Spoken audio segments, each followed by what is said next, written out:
Bonjour, professeur. Bonjour maître Orlando. Alors, je suis ravi d'avoir cet échange avec vous. Je vous en remercie vivement, parce que le temps s'accélère. C'est vrai que après leur livre blanc, puis leur livre beige, les magistrats du syndicat des juridictions financières se tentaient de faire avancer les choses. On avait eu des rapports ici et là. Et puis là, bah, tout s'accélère. Il y a eu, le rapport Basser, le rapport Damaret. Les 2 ont été regroupés en un seul document, mais ce sont bien 2 documents totalement différents avec des angles et des propositions, qui parfois convergent et parfois, ne sont pas les mêmes. Et puis effectivement, le premier président de la Cour des comptes, monsieur Moscovici, a, fortement accéléré la réflexion, sur des réflexions que l'on allait, penser dans un premier temps être largement internes et qui en fait portent sur les mêmes thèmes, qui sont, quelle est la place, de la Cour des comptes et des chambres régionales des comptes et des institutions associées, dans les rapports avec l'administration, avec le citoyen aussi, et quelle responsabilité des comptables de fait, des comptables patents, quelle responsabilité des ordonnateurs, bref, des choses qui sont tout à fait considérables. 1 question déjà dans ce cadre-là, comment résumeriez-vous les propositions de votre rapport, par rapport, à ce qu'étaient les propositions du syndicat des juridictions financières d'une part et du rapport Basser d'autre part? Alors c'est vrai que s'agissant du livre beige et précédemment du livre blanc, hein, du syndicat des juridictions financières, alors on retrouvait déjà un certain nombre de propositions qu'on avait déjà d'ailleurs constatées dans le projet de réforme de 2009. Mmh. Donc il y avait des choses, si je puis dire, latentes et récurrentes sur le sujet, que l'on retrouve effectivement, et y compris dans les propositions retenues par le rapport qu'a rendu public dans le cadre du programme juridiction financière 2025, Monsieur Moscovici. On les retrouve également alors par certains aspects au niveau du rapport Basser, comme vous l'avez indiqué, il y a des points de convergence, il y a aussi effectivement et très logiquement des points de divergence. En tout cas, voilà, le point premier, en tout cas, si on reste sur la lancée du sujet qui avait été initié en octobre 2019, lorsqu'on avait fait un focus finalement sur la responsabilité financière des gestionnaires publics, on est bien dans la lancée et de la mise en place d'un régime de responsabilité unifié. Et ça, c'est une très bonne nouvelle, parce qu'effectivement, j'estime que c'était le point d'ancrage important à mettre en avant ici, pour enfin aboutir à quelque chose qui soit réellement novateur et sans s'appuyer forcément sur la réforme, le projet de réforme de 2009, on avait déjà eu voilà, cette perspective mise en place à ce moment-là et qui me semble pour moi essentielle parce que le schéma actuel des juridictions financières n'est pas satisfaisant à partir du moment déjà où on a des problèmes de délai dans les jugements rendus concernant les comptables publics, a fortiori concernant les ordonnateurs, les gestionnaires publics, avec des délais quand même très importants au niveau de la CDBF, et avec effectivement des risques de contrariété entre la Cour des comptes d'un côté, ou les chambres régionales des comptes, et la Cour de discipline budgétaire et financière. L'idée de pouvoir voilà, unifier ce régime de responsabilité, finalement d'aller rechercher les vrais responsables, parce que trop souvent on se rend compte à la lecture où on détecte effectivement la lecture des arrêts et des jugements rendus en matière de RPP, de responsabilité personnelle et pécuniaire des comptables, que, en définitive, derrière le manquement qui est reproché aux comptables, c'est finalement un manquement qu'on devrait reprocher à l'ordonnateur. Donc voilà, pour moi, c'est une très bonne chose, c'est une très bonne nouvelle que d'avoir constaté effectivement que le premier président de la Cour des comptes ait pu reprendre effectivement cette idée, qui n'est pas nouvelle en soi, puisqu'on l'a trouvée déjà en germe dans le projet de réforme de 2009, à laquelle tenait également le syndicat des juridictions financières, et qui était d'ailleurs une idée convergente, puisqu'on la retrouve également dans les propositions de Jean Basser.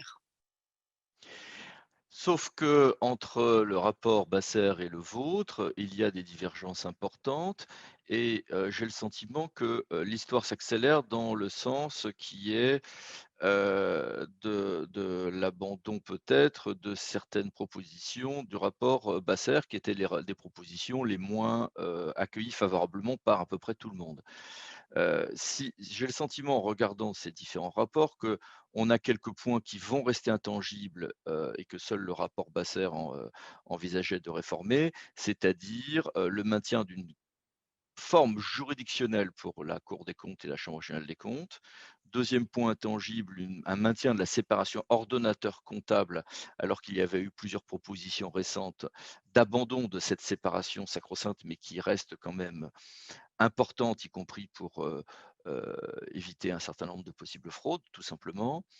Et puis je crois qu'il y a une convergence sur la réforme de la responsabilité des comptables, où là par contre tout le monde, communie sur les besoins de cette réforme, sauf qu'on n'est pas forcément d'accord sur tout ceci. Est-ce que vous me confirmez que votre lecture des propositions du premier président, de la Cour et la Cour elle-même, vont dans le sens de ces blocs intangibles? Maintien de la forme juridictionnelle, et maintien de la séparation ordonnateur-comptable et maintien d'un régime de responsabilité sous une forme juridictionnelle, pour les comptables et maintenant du coup les ordonnateurs, mais dans un cadre plus large que celui de l'actuel CDBF. Alors, c'est vrai qu'il y avait eu effectivement cette discussion et même une proposition de loi, hein, visant à Mmh. supprimer au niveau local en particulier, ce principe de séparation des ordonnateurs et des comptables. Je pense que c'est un élément vraiment cartésien ici, à prendre en compte. C'est un incontournable, j'ai envie de dire. Vous l'avez vous-même exprimé dans votre formulation, c'est le meilleur garde-fou, dont on dispose effectivement pour, très probablement, limiter les emplois, irréguliers, illégaux d'argent public. On sait que ça ne fonctionne pas partout de la même manière. Voilà, l'analyse effectivement comparatiste, l'approche comparée a permis de mettre en évidence que les dispositifs n'étaient pas systématiquement transposés ou transposables au niveau de certains systèmes européens. Mais encore une fois, on ne peut pas extraire un point et en tirer une généralité. C'est véritablement une analyse qui doit porter à la fois sur la structure même des États, leur fonctionnement interne, y compris l'aspect culturel de la chose, qui doit conduire à avoir effectivement une vision d'ensemble. Donc pour ce qui nous concerne, effectivement, ce principe de séparation était, à mon sens, à conserver de manière essentielle, mais effectivement en retrouvant une certaine, ce qu'on a mis en place d'ailleurs avec un certain nombre de dispositifs qui permettent d'atténuer la rugosité finalement du système. Partant de là, effectivement, se poser ensuite la question du maintien des compétences juridictionnelles. Là, pour le coup, effectivement, le rapport de Jean Basser a suscité beaucoup de réactions parce qu'il envisageait justement de supprimer les compétences juridictionnelles de la Cour des comptes et des chambres régionales ainsi que des chambres territoriales des comptes, finalement de tout faire basculer sur la Cour de discipline budgétaire et financière, ce qui allait de toute façon poser un problème. Alors déjà d'une part parce que voilà, on a le niveau de compétence, entre guillemets, on a la ressource humaine à disposition, et j'imaginais mal la CDBF pouvoir finalement gérer en l'état actuel de sa composition et supposer que les magistrats, les membres pardon, du Conseil d'État veuillent s'impliquer de manière plus importante encore au regard de ce que l'on pouvait supposer comme une augmentation à venir de l'activité juridictionnelle de la CDBF si on avait tout fait porter sur ses épaules. Donc le bon système, et en définitive, pour moi, c'est effectivement de tabler sur l'existant, sur ce qui fonctionne, peut-être pas forcément à la perfection, parce que oui, on connaît les imperfections du système juridictionnel actuel et du régime de responsabilité actuel des comptables publics. J'ai envie de dire qu'il y a encore des imperfections et probablement de nouvelles imperfections qui ont résulté de la réforme de 2011, mais la réforme de 2011 a déjà permis justement d'avancer dans la démarche. On a fait un pas énorme avec la réforme de 2011. Surtout que prolongé par des arrêts du Conseil d'État de 2019 et d'il y a quelques jours, Oui, tout à fait. qui limitent le champ de cette responsabilité, en limitant les cas où on estime qu'il y a un préjudice financier pour la collectivité, qui est une des conditions de mise en œuvre de cette responsabilité. Tout à Je fait. dirais que le rapport Basser a eu quand même un avantage amusant tactique, c'est que, un, par la radicalité de cette proposition, il, secouait le cocotier et obligeait tout le monde à se positionner et accessoirement, sur des gens qui n'étaient pas forcément d'accord sur la réforme engagée, il a permis au minimum qu'il y ait un front du refus et de faire une certaine unité entre des acteurs qui n'étaient pas toujours d'accord sur tout.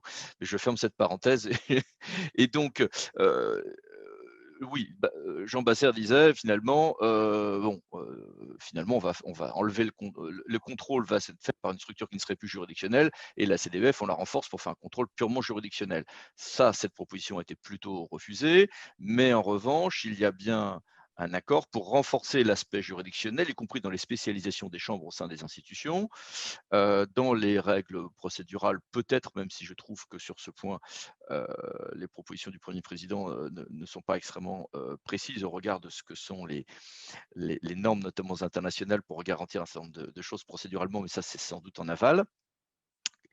Heu, En revanche, je continue à trouver qu'il y a un certain flou.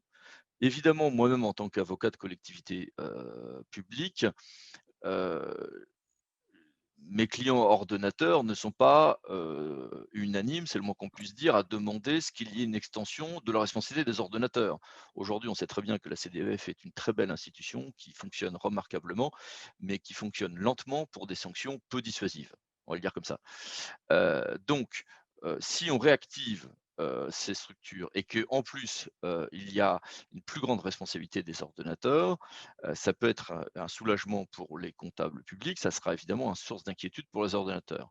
Je fais partie de ceux qui estiment que cette responsabilité des ordonnateurs peut être la bienvenue parce qu'aujourd'hui, des manquements qui en réalité ne sont pas intentionnels donnent lieu à des sanctions pénales alors que, la sanction qui est parfois, y compris, heu, médiatiquement indispensable, et donc, démocratiquement indispensable, mériterait d'être portée devant des juridictions moins répressives, en tout cas qui ne soient pas du pénal. Donc je suis persuadé qu'un certain nombre, de certaines hypothèses, je pense à certaines hypothèses notamment de favoritisme ou autres, heu heu, même parfois certaines prises égales d'intérêt, qui en réalité ne sont pas intentionnelles, pourraient mériter de donner lieu à un renvoi vers les, juridictions financières et j'avais même proposé dans différentes autres choses, qu'on puisse même avoir des procédures pénales qui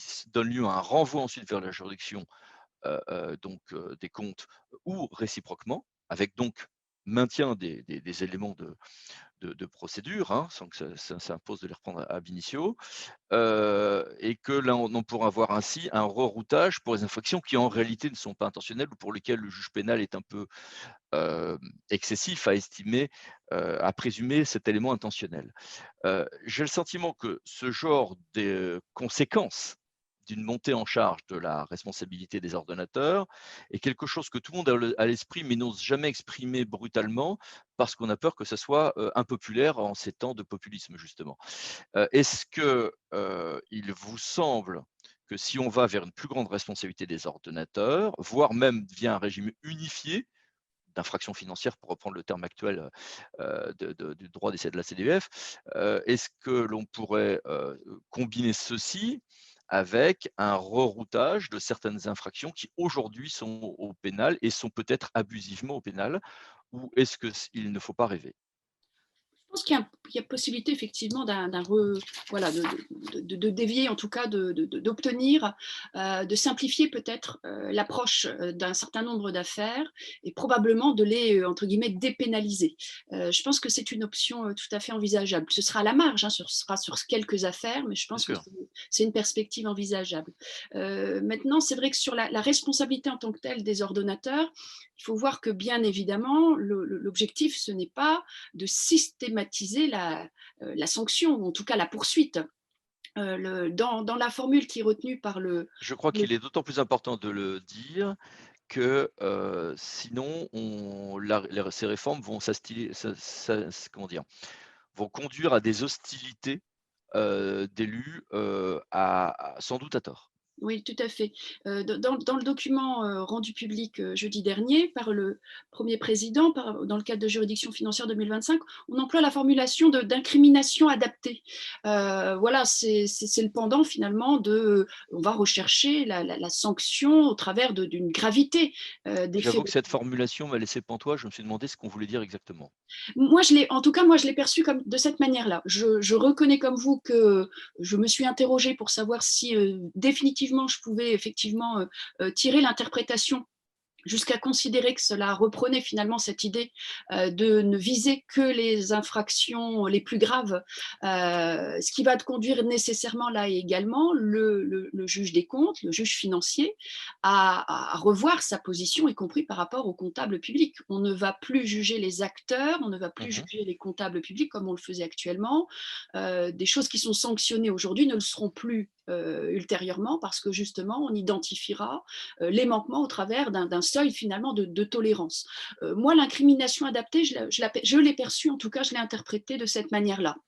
Maintenant, effectivement, l'usage, ou en tout cas les mois prochains, lorsque les choses commenceront à se bâtir de manière un petit peu plus précise, confirmeront ou pas mon impression première. Mais je pense que le système n'est pas viable si on ne le combine pas avec un seuil de tolérance et une gravité de la faute exigée ou du manquement exigé, ne serait-ce que parce qu'effectivement, il ne faut pas non plus alarmer inutilement les acteurs publics. Il ne faudrait pas en venir à paralyser l'action publique, et sauf qu'effectivement, si on sanctionne de manière trop systématique, c'est à cela que ça risque d'arriver, de parvenir.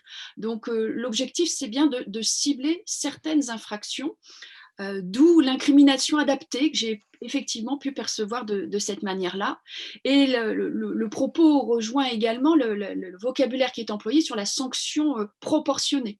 Voilà, il va falloir effectivement, de la même manière que le juge financier, est une réponse proportionnée alors, à la gravité des fautes et manquements constatés, et en tenant compte effectivement de l'importance de la sanction financière qui pourra être prononcée.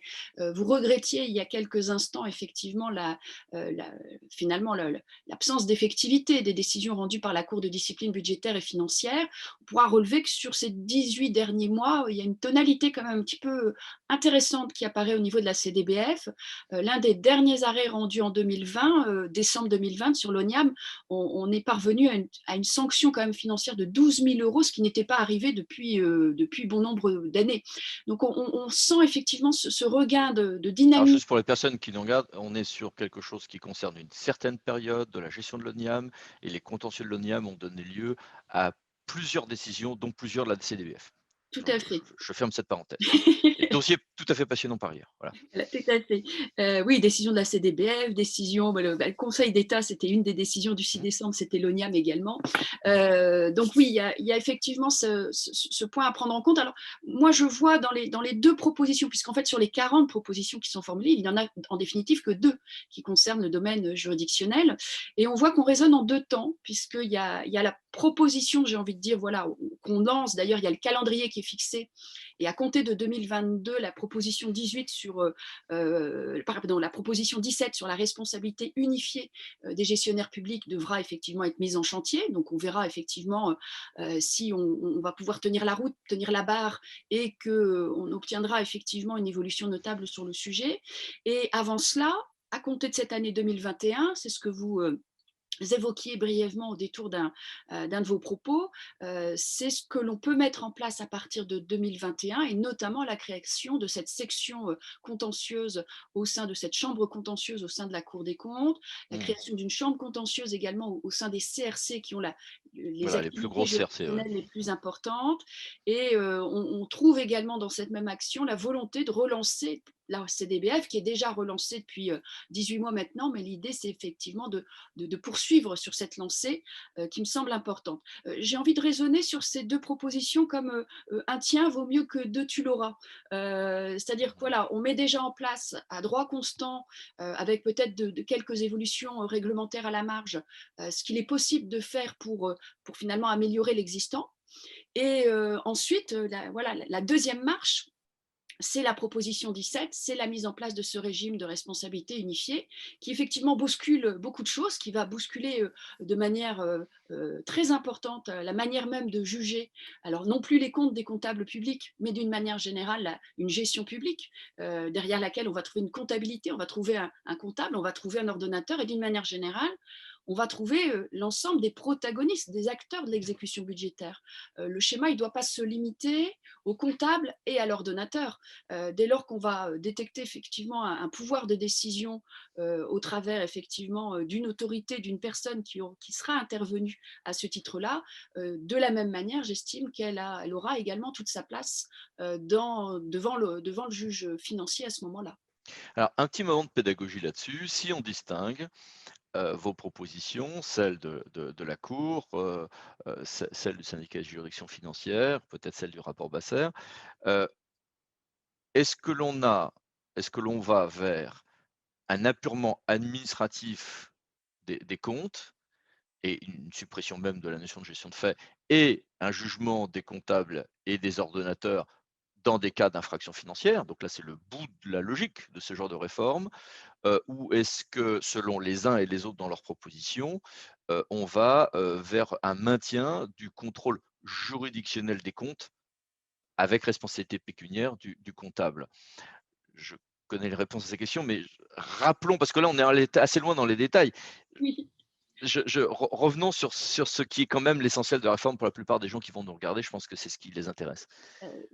Alors, selon la perspective à retenir, c'est vrai qu'il y a plusieurs options, mais l'idéal, si on est dans le cadre d'un régime de responsabilité unifié, c'est bien évidemment de remiser finalement les modes, les pratiques qui ont été celles des juridictions financières.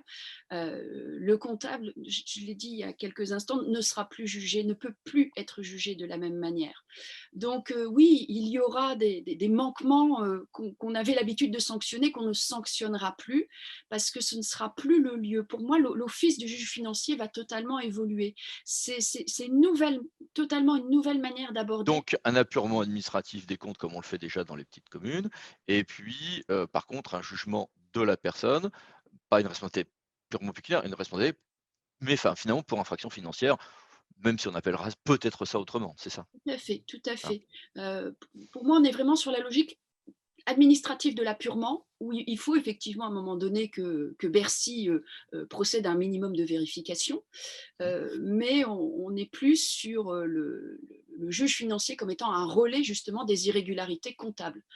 Ce ne seront plus, à mon sens, les irrégularités comptables en tant que telles qui seront poursuivies devant le juge financier, ce seront des irrégularités comptables au sens effectivement des infractions à sanctionner, de la gravité des faits reprochés, et tout cela, pour moi, pour répondre également à un autre aspect de votre question, ça va forcément conduire à la disparition en tant que telle de la gestion de fait. Mmh. Elle va être finalement incluse dans effectivement ce régime de responsabilité unifiée où on va retrouver, en analysant les faits, les incriminations, etc., on va retrouver des éléments induits d'une gestion de fait, bien évidemment, mais on n'aura plus cette distinction à opérer entre une gestion patente et une Oui, oui. gestion faite. Les mêmes faits se donneront lieu en réalité à ces infractions financières-là, mais on ne va pas passer par le mécanisme un brin artificiel de la gestion de faits, ce qui me rendra très malheureux parce que j'adore ça, mais c'est quand même plus logique. Sauf que, quand le syndicat des juridictions financières avait, sorti son livre belge, le fait qu'ils proposent qu'eux-mêmes, CRC, soient les instances de première instance de ce mécanisme juridictionnel et que la cour ne soit qu'une structure en quelque sorte, d'appel, je crois que c'est comme ça qu'ils l'avaient conçu et le Conseil d'État évidemment en auteur de cassation, était quelque chose qui avait été, assez mal, partagé à la cour, on va le dire comme ça. Est-ce que vous ne trouvez pas que dans ces propositions, la cour aujourd'hui évolue un peu dans un sens plus constructif sur ce point? Ou est-ce qu'on serait bien sur une compétence de la cour point barre? C'est difficile de préfigurer ou de J'ai deviner. pas trouvé ça très clair dans ce que proposait monsieur Moscovici, donc je vous pose la question. On comprend la position Alors du que syndicat. c'est un immense sujet Oui, tout et on à sait très fait, bien que si tout converge à la cour, ils vont être engoncés et il y en aura du coup tout très à peu fait. comme aujourd'hui la CDBF, quoi. On Surtout avec a les procédures qui sont les leurs, qui sont très précises, mais qui ne permettent pas de traiter beaucoup d'affaires. Tout à fait. Moi, on comprend tout à fait la position du syndicat des juridictions financières.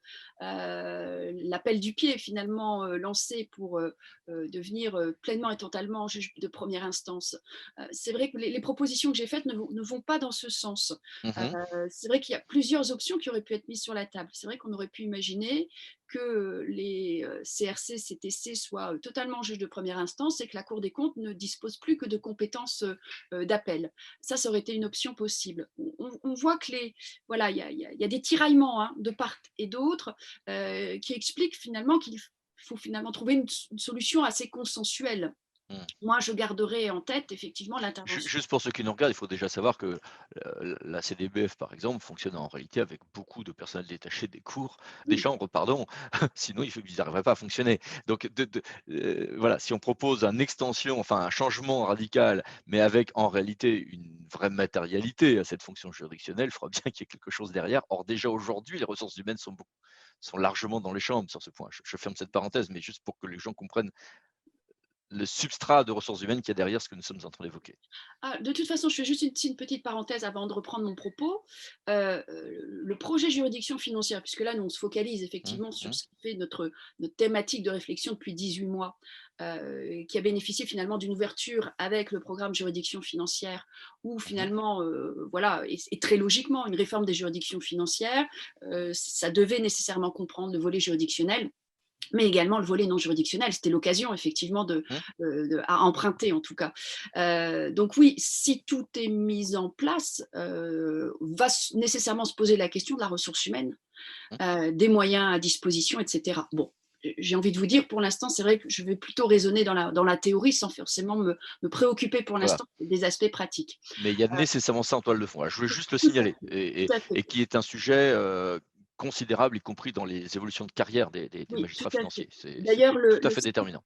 tout à fait. D'ailleurs, le syndicat des juridictions financières qui a répondu justement aux propositions formulées la semaine dernière évoque et souligne tout à fait, c'est son rôle, c'est normal, Mmh, les difficultés en termes de ressources humaines que cela va poser. Alors, ça va en poser au niveau de la Chambre régionale des comptes, des chambres régionales et territoriales des comptes, ça va en poser également à la Cour des comptes. Donc, oui, derrière tout cela, il va y avoir un mécanisme, une mécanique, une machinerie à mettre en place pour pouvoir atteindre les différents objectifs que la Cour des comptes s'est finalement fixé dans le programme juridiction financière 2025.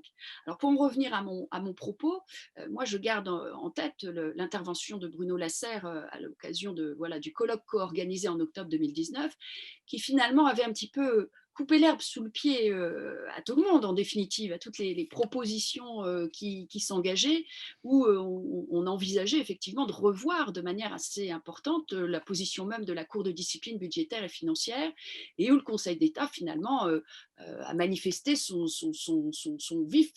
vif envie de maintenir effectivement la CDBF en l'état. C'est ce qui m'a amené à raisonner en deux temps. C'est-à-dire, premier mmh temps, mh. pour moi, ça me semblait logique de faire un petit peu finalement le ménage dans le schéma juridictionnel. Pour moi, la solution la plus simple, c'était effectivement d'évacuer la Cour de discipline budgétaire et financière. On a vu les réticences, les résistances, etc. C'est ce qui m'a amené à formuler une proposition complémentaire qui finalement voilà, s'est retrouvée également dans le programme juridiction financière, c'est-à-dire on ménage, on fait dans le consensus, on maintient la CDBF et on lui attribue le rôle de juge d'appel. Mmh. C'est un moyen de ménager finalement hein, les susceptibilités, on va dire, ou en tout cas de faire dans le consensus et de faire en sorte que le projet plaisent au plus grand nombre, en définitive. Vous avez pris en compte les paramètres du réel sans p d'une manière qui fait que la réforme, du coup, n'est pas enterrée, mais qu'elle peut fonctionner tout en gardant, un certain nombre de totems. Voilà, tout à fait. C'était l'objectif, là, pour le coup. Alors on verra effectivement dans quelle mesure tout ça, ça va pouvoir se poursuivre. Le chemin, il est encore long, hein. Effectivement, le calendrier, il est pas approprié. On ne peut pas débuter ça Mmh mh. maintenant, c'est beaucoup trop tôt. Le contexte, ne s'y prête pas du tout, qu'il soit politique ou sanitaire. Bref, il faut pour l'instant, patienter. C'est la raison pour laquelle, j'évoquais le «un tien vaut mieux que deux tu l'auras», puisque il faut raisonner en 2 temps et au final, imaginer que, si le projet ne parvient pas à son terme tel qu'on l'a envisagé, eh bien que la Cour des comptes finalement ne se sera pas reposée sur ses lauriers. Elle aura d'elle-même essayé de dynamiser un petit peu tout cela, comme elle l'a déjà fait depuis 18 mois avec la CDBF. Mmh. Et à droit constant avec ce qu'elle peut faire, effectivement, améliorer l'existant.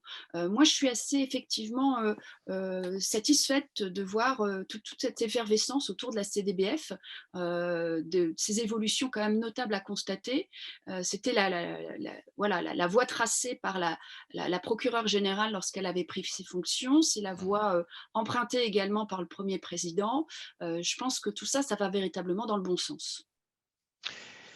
Et c'est vrai que, je ne m'attendais pas à ce que, des propositions aussi audacieuses viennent de la cour, elle-même, surtout après effectivement l'émission par le Conseil d'État, de messages très clairs et globalement, en faveur d'une conservation de l'existant.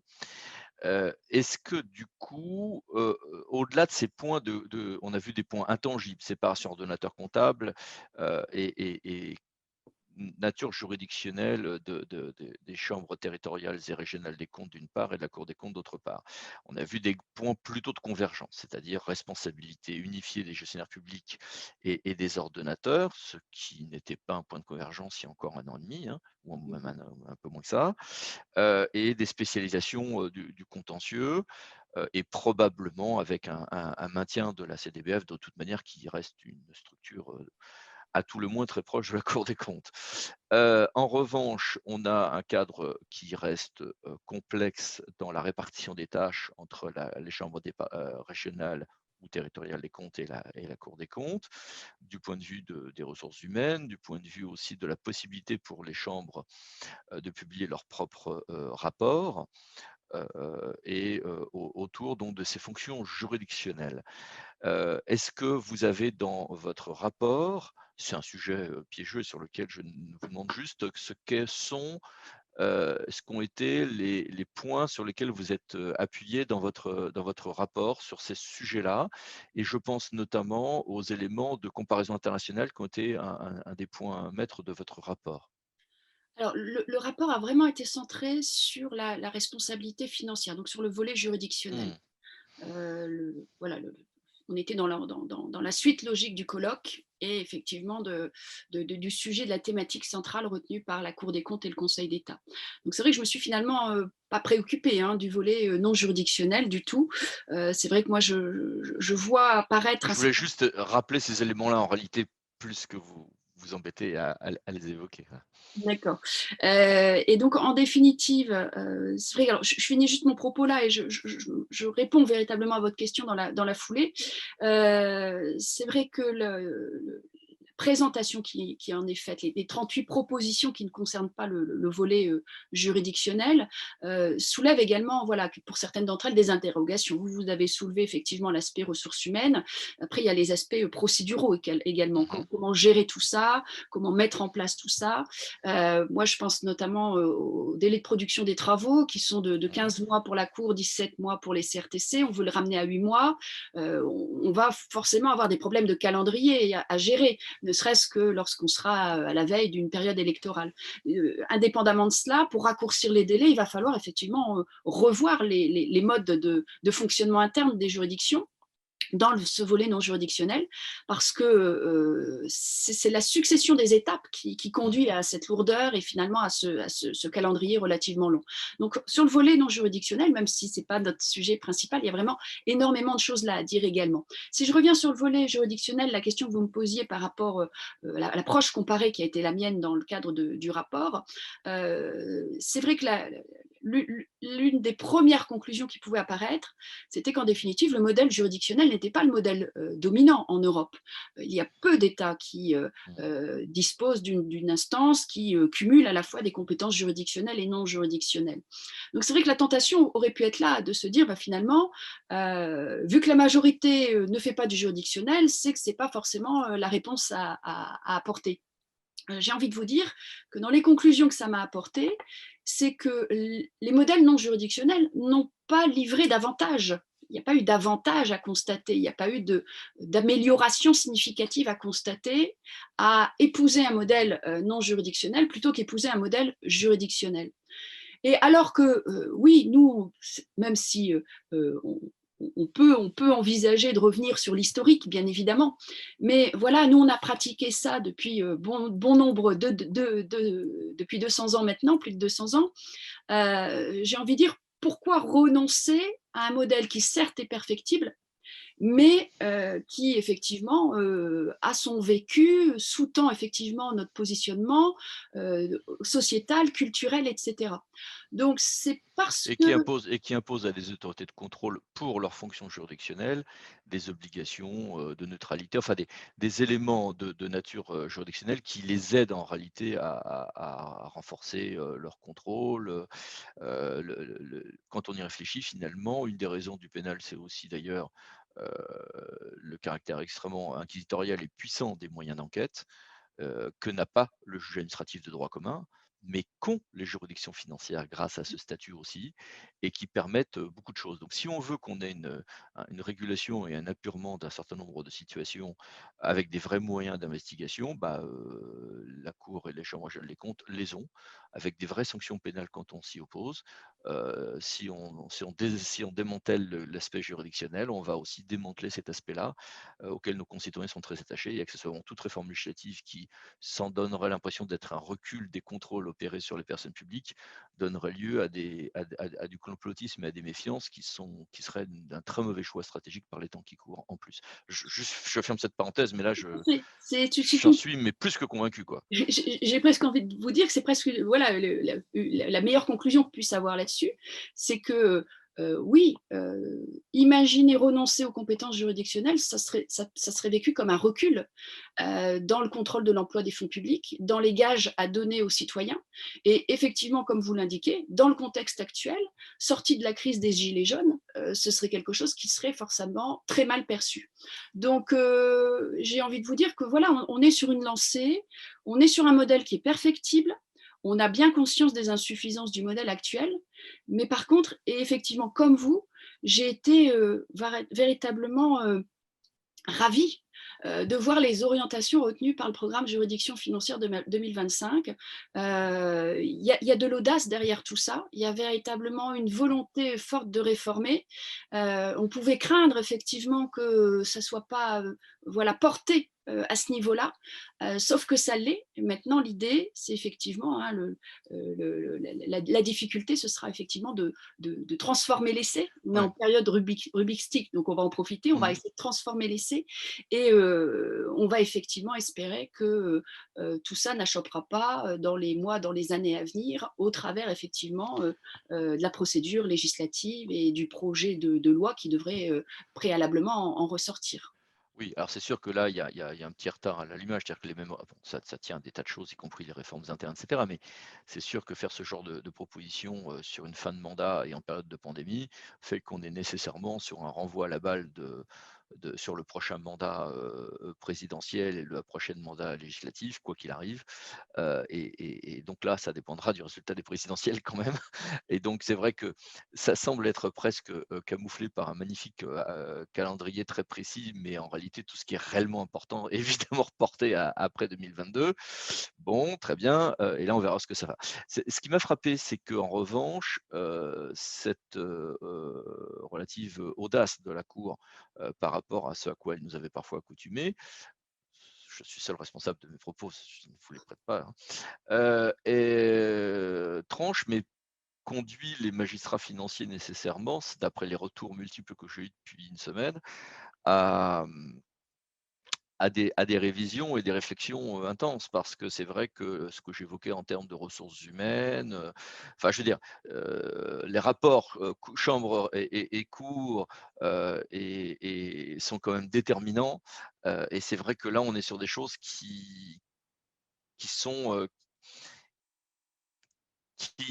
à secouer le cocotier ou agiter la fourmilière. On se retrouve avec derrière des problématiques de procédure, de carrière des personnes, en pleine période où se finissent les discussions sur la ligne directrice de gestion des magistrats financiers, etc., etc., qui sont déterminants. Et c'est vrai que on a un cap qui est fixé, mais toute la machinerie derrière peut conduire en réalité à des équilibres très différents, me semble-t-il, selon ce qui sera fait réellement en termes de procédures, de compétences de chacun, de ressources humaines, de pouvoir des chefs de juridiction, qui n'est pas un petit sujet dans ce monde, qui sont des éléments déterminants et il y a quelques difficultés à évoquer ce cap, heu, c c en contournant ces aspects-là dont on sait qu'il reste des aspects considérables à régler et ce n'est pas un petit sujet, je voulais juste le signaler parce que derrière cette, audace de la cour sur lesquelles je pense,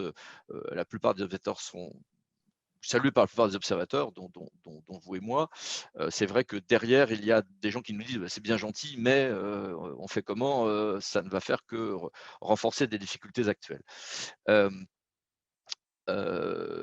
Dans ce cadre-là, est-ce que vous voyez, vous, qu'il y ait des axes futurs de réflexion, de négociation collective?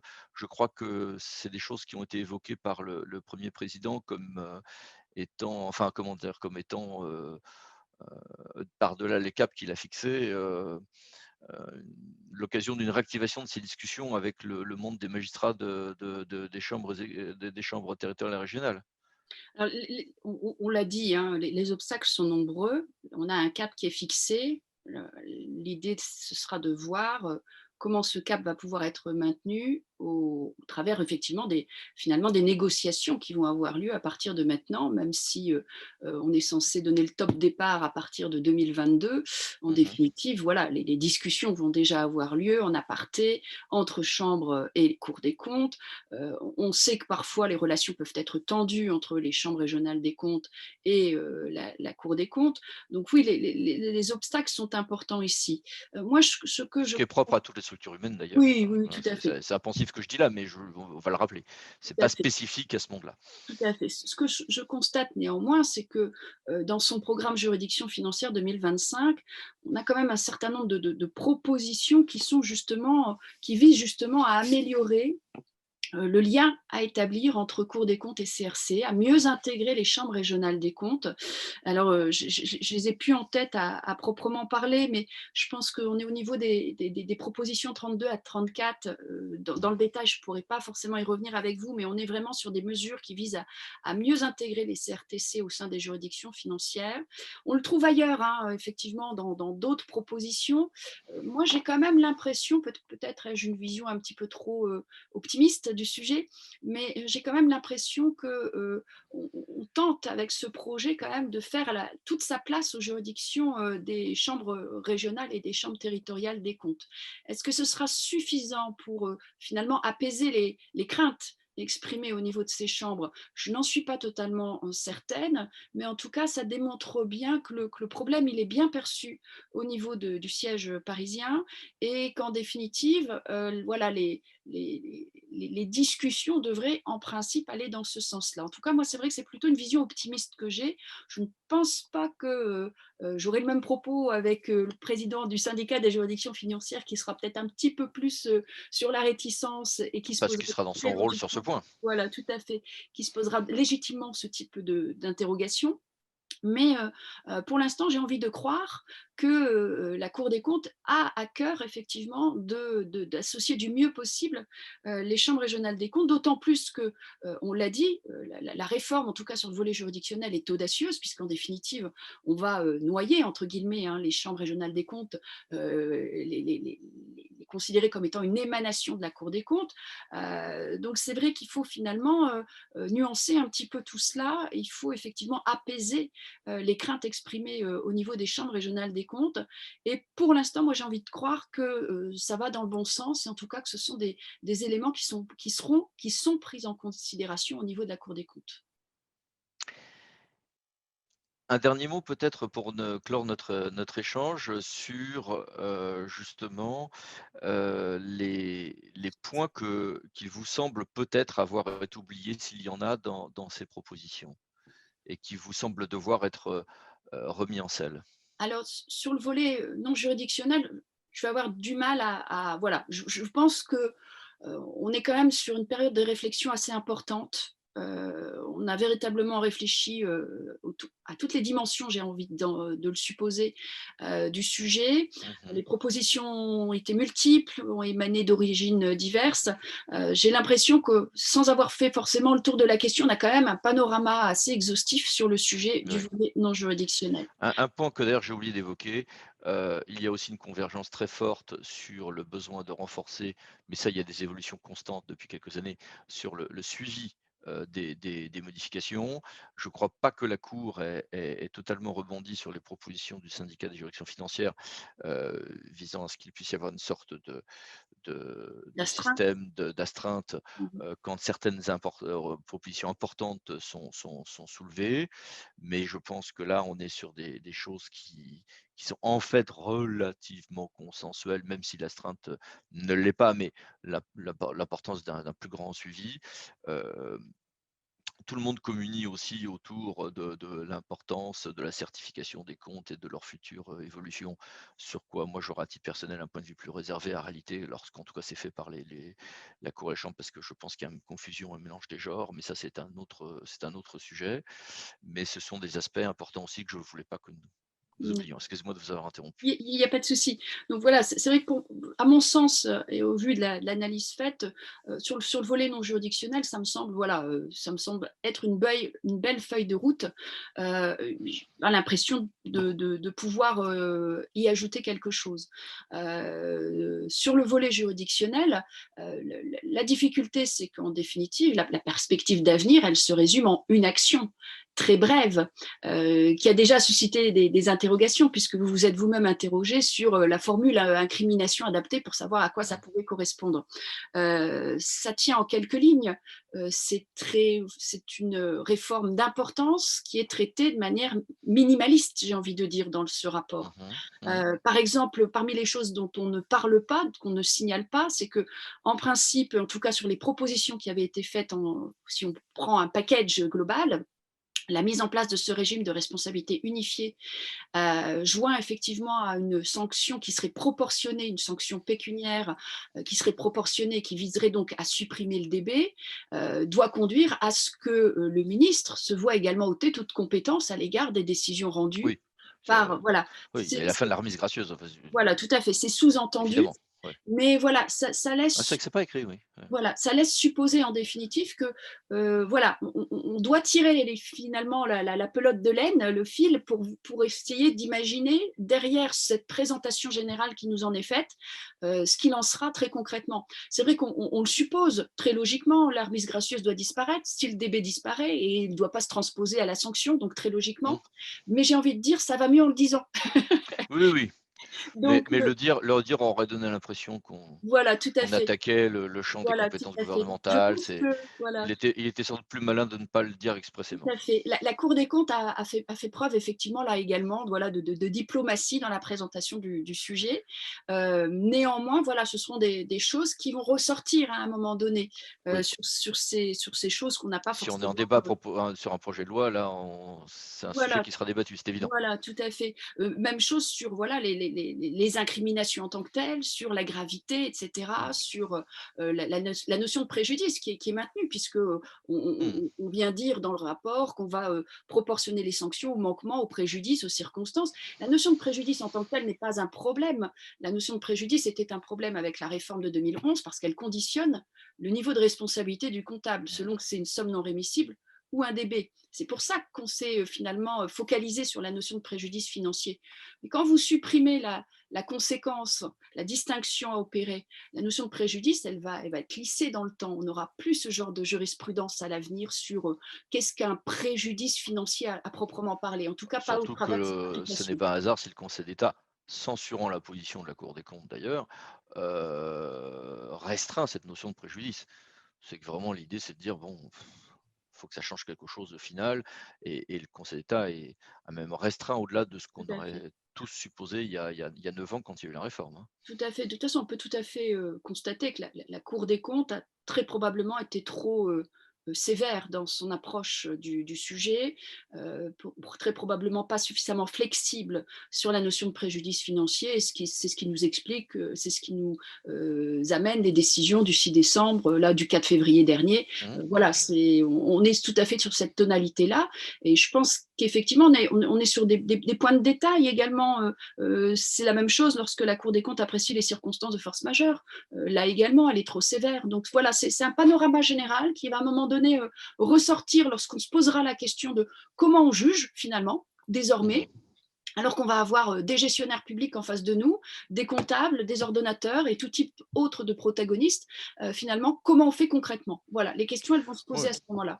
C'est pour ça que moi je pensais, que je parlais, tout à l'heure de la liste des infractions financières, donc du livre 3 du code de juridiction financière, parce que c'est je suppose sur ce genre de liste qu'on partirait pour fixer les incriminations, communes tant, aux gestionnaires, ordonnateurs que comptables publics, mais sur une base plus élargie pour le coup, sans doute. Ah, et oui, plus flexible également parce que C'est pas voilà. du tout comme ça qu'est rédigé le projet de la cour, mais Ben, ça serait la logique, quoi. disons que l'idée, ce serait quand même comment dire, de ne pas reproduire les mêmes erreurs qu'on a commises avec la loi de 1948 concernant la CDBF.